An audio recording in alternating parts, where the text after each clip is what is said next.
What's up guys? Today I'm going to be talking about Ryan Anderson and what happened to his career. Like most of you, I'm currently watching the NBA playoffs and was just wondering why a 3-point shooting big man just didn't work out for a team like the Houston Rockets. So here goes. Ryan Anderson first entered the league back in 2008 when the New Jersey Nets selected him with the 21st overall pick.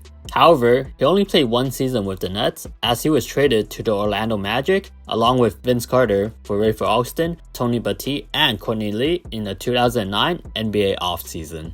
And it was with the Orlando Magic that Ryan Anderson would start to get noticed. In the 2011 to 2012 lockout season, Ryan Anderson averaged 16.1 points and 7.7 rebounds on 44.9% field goal, 39% from 3, and 88% from the line, while also taking home the NBA Most Improved Player award. But not only that, he also led the league in 3-point attempts at 422 and led the league in 3-point made at 166.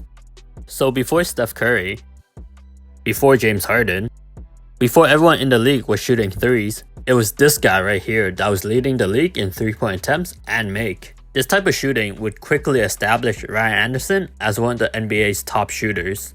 In the 2012 NBA offseason, the New Orleans Hornets did a sign and trade contract worth 4 years and $36 million for Ryan Anderson. And over the next 4 years that Ryan Anderson was with New Orleans, he averaged a respectable 16.1 points and 5.9 rebounds a game on 42% shooting from field and 37% from 3 as the main player off the bench. In the 2016 NBA offseason, right after the first championship in the Steph Curry era, the Houston Rockets offered a 4-year $80 million contract to Ryan Anderson to increase their 3-point shooting. At the time, the NBA was changing into what we see today, a 3-point shooting league.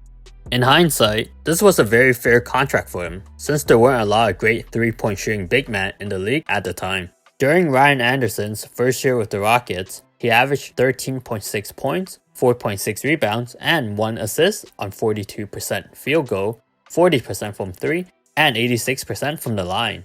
Many expected Anderson to score more than he did due to Harden's ability to draw defense and kick it out. But we just didn't see Anderson score like he used to. This was a disappointing year for Ryan Anderson since he averaged 17 points the year before, while also being the second option in a high-paced Rockets offense with James Harden.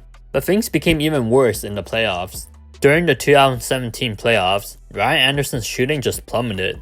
Despite averaging the same amount of minutes as the regular season at around 30 minutes a game, Anderson's points per game dropped to 9.4 while also shooting a horrendous 39% from the field and only 28% from 3.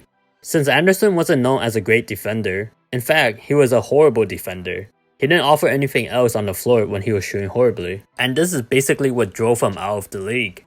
In the summer of 2017, the Houston Rockets had made some huge offseason moves, the biggest being the acquisition of Chris Paul. With a backcourt of James Harden and Chris Paul, Ryan Anderson was ready for a bounce-back season with all the open opportunities he was going to get. But the Rockets had also signed PJ Tucker, which was a great signing for Houston, but horrible for Ryan Anderson. In the 2017 to 2018 season, Ryan Anderson was a starting power forward for the Houston Rockets for 50 games. But his averages were only 10 points, 5.4 rebounds, and 1 assist per game in those starts. Even worse was the fact that his shooting dropped. He went from 40% from 3 to 38%, and 86% from the line to just 79% from the year before. With shooting woes, coupled with horrendous defense, Ryan Anderson was replaced by PJ Tucker as the starting power forward for the Houston Rockets. Tucker was able to offer the Rockets versatile defense, while also making just as many threes as Ryan Anderson. This would become a permanent replacement and basically seal Anderson's fate in Houston. After Anderson started coming off the bench, his scoring plummeted to just 7 points a game. Things got even worse in the 2018 playoffs. Ryan Anderson only played in 11 out of 17 games for the Houston Rockets. He also averaged 1.7 points, 1.2 rebounds, and 0.5 assists on 8.7 minutes per game. His shooting dropped once again to 35% from the field and 33% from 3. Ryan Anderson was brought onto this team to space the floor and shoot threes, but his shooting was just as inefficient as his defense. He was a liability on both ends, and it didn't help that PJ Tucker was having a great season. Both Houston and Ryan Anderson knew that there was no place for him on the team anymore, and in the 2018 offseason, he was traded to the Phoenix Suns alongside DeAnthony Melton for Brandon Knight and Marquese Chriss. It was an opportunity for Ryan Anderson to rebound back from yet another disappointing year, but on a young rebuilding team that had no expectations. But that wasn't the case yet again. Anderson played in 15 games and started in 8 of them, averaging 3.7 points, 3 rebounds, and 1.1 assists a game. He also averaged this on 32% field goal and 21% from 3. Unsurprisingly, the Suns quickly benched Anderson and he was traded to the Heat on February 6, 2019.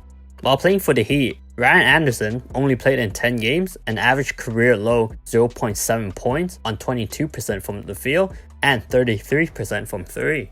His shooting was among the worst in all of the NBA. At the end of the 2018 to 2019 season, out of 530 players in the NBA that played that year, Ryan Anderson ranked 495th in field goal percentage at 30.4% and 413th in three-point percentage at 22.5%. It was no surprise that the Heat waived Anderson in the 2019 NBA offseason. However, he returned to Houston for the 2019 to 2020 season. But he only played 2 games and was waived on November 18, 2019, and had been a free agent ever since. So, where is he now?